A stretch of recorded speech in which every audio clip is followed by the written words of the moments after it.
Gandhiji lived his life, as all of you know, searching for what he called his truth, searching for his understanding of the world. And he lived like that. He fought for that all his life. And eventually he was killed by the very forces that did not want him to say what his truth was aloud. It is exactly the same thing that has been done to Rohith. See, first you have to understand what is Rohith and what is it, why is it that we are standing here. Of course, you may say Rohith was an individual, Rohith was a youngster in college. But if you go into the heart of it, every single Indian, regardless of who he is, what community he comes from, whether he is a male or a female, whether he is young, old, handicapped, whatever, has that right. Nobody has the right to take away your right to search for the truth. What is the search for the truth called? What is a different way of saying search for the truth? It is called freedom. And what has happened here is exactly what was done to Gandhiji. This young man, bright young man, was looking to understand his world. And forces that did not want him to speak aloud about what he saw, who did not want him to express the truth that he saw in this institution, put so much pressure on him that he was forced to kill himself. Now Rohith is not alone. Rohith is there in every single institution in this country. He is not only in this place. And let me also add, Rohith is also not from only one community. Rohith is from different religions. Rohith is from different communities. Rohith might be some woman, some female student who is facing a different type of oppression. So I have come here. I have come to this institution, but my message is bigger than this institution. My message is to every single student in this country. When you let what has happened to Rohith happen in this country, it will happen to you one day, no matter who you are. You will one day find that the very same people who crushed Rohith will be blocking your path to freedom, to progress. It doesn't matter who you are. It might happen in a university. It might happen in a job. It might happen in the IAS. But it will happen. And that is why I am standing here.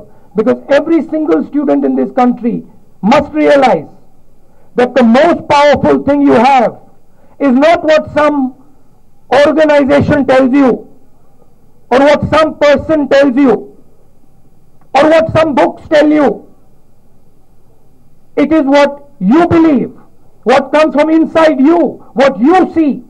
And that is what has made this country great so far. We have a very long way to go. And there are many deficiencies. And there is a lot of work to be done. But my main opposition to Mr. Narendra Modi and to the RSS is that they are trying to crush the spirit of Indian students, of Indian youngsters by imposing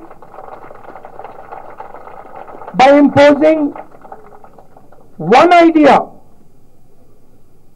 from on top. Please speak about your idea.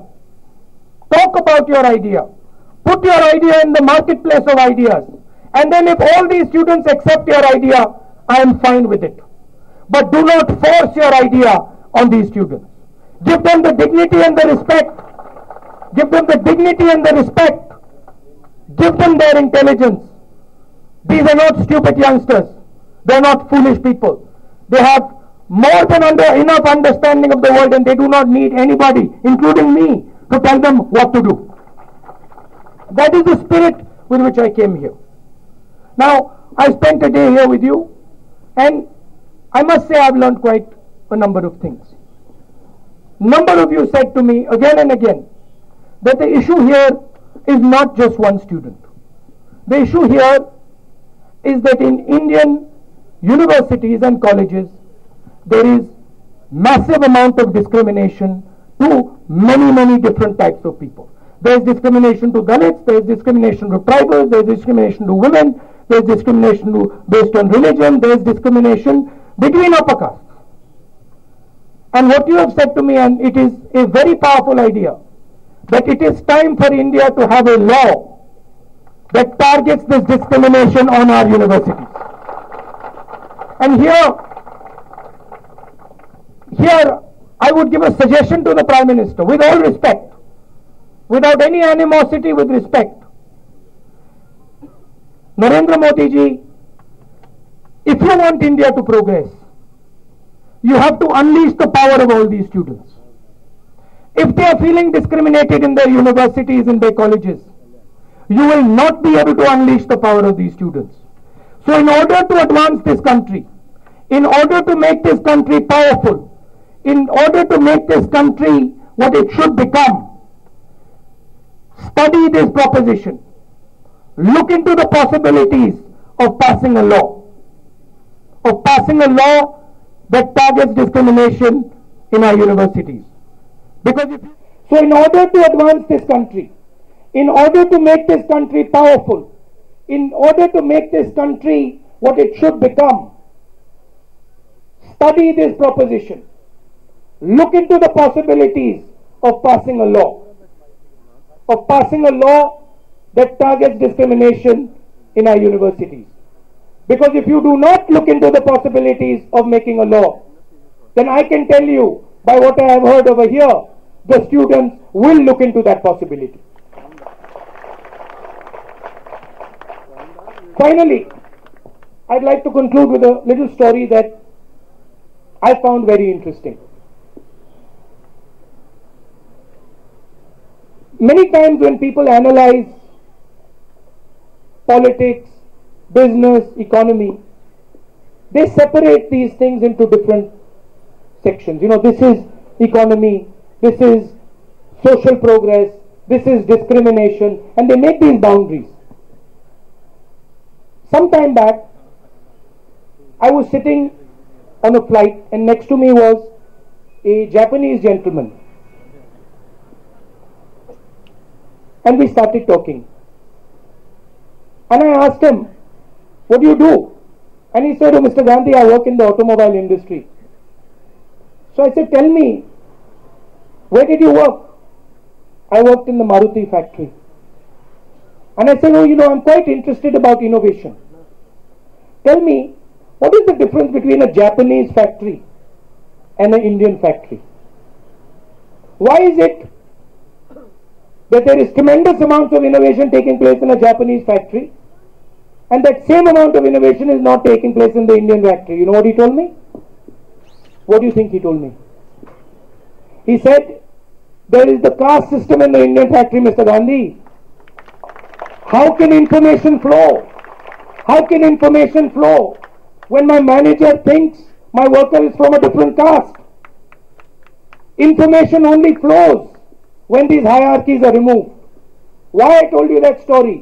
There is a link, Mr. Narendra Modi, between what is going on in this university, between this discrimination and the idea of Make in India, and the idea of Connect in India, and the idea of Startup India. These are not separate ideas, they are the same idea. If you have an India where discrimination is taking place, where people are being crushed because of where they come from, who they are, what religion they come from, you will never ever be able to build a modern economy. It is a fantasy. So again, respectfully I tell the Prime Minister, this country is made up of Indian people. It is not made up of non-Indian people. There are only Indians here. They might wear different clothes. They might have different religions. They might come from different communities. They might come from different states. But nobody over here is anti-national. So when you take that poor boy and you call him as anti-national, you're not only doing a disservice to him, you're doing a disservice to me and everybody over here. Because all of us, you might not believe this, but all of us want to build this country, all of us want to make this country strong. Every single one of us, regardless of which religion they come from, regardless of which caste, which community, where they come from. We all Indians, we do not like this division that is being created, and we are interested in making this country progress. I want to thank all of you very much for coming here. It's been very, very enlightening experience for me. I have seen close hand the power of Indian students. I have seen close hand the intelligence of Indian students. I must tell you, I spoke to the boys here who are on the hunger strike, and I've been to many, many institutions in this country. I've been to the IITs, I've been everywhere. They are absolutely exceptional A-class minds. And I think all of you are the same. So someone sent me a quote of Gandhiji which I have on my phone, which I will read to you. Let me see if I can find it. Here it is. I cannot teach you violence, as I do not myself believe in it. I can only teach you not to bow your heads before anyone, even at the cost of your own life. I bow to that boy who did not bow his head even when he was faced with the power of the government of India. Thank you very much.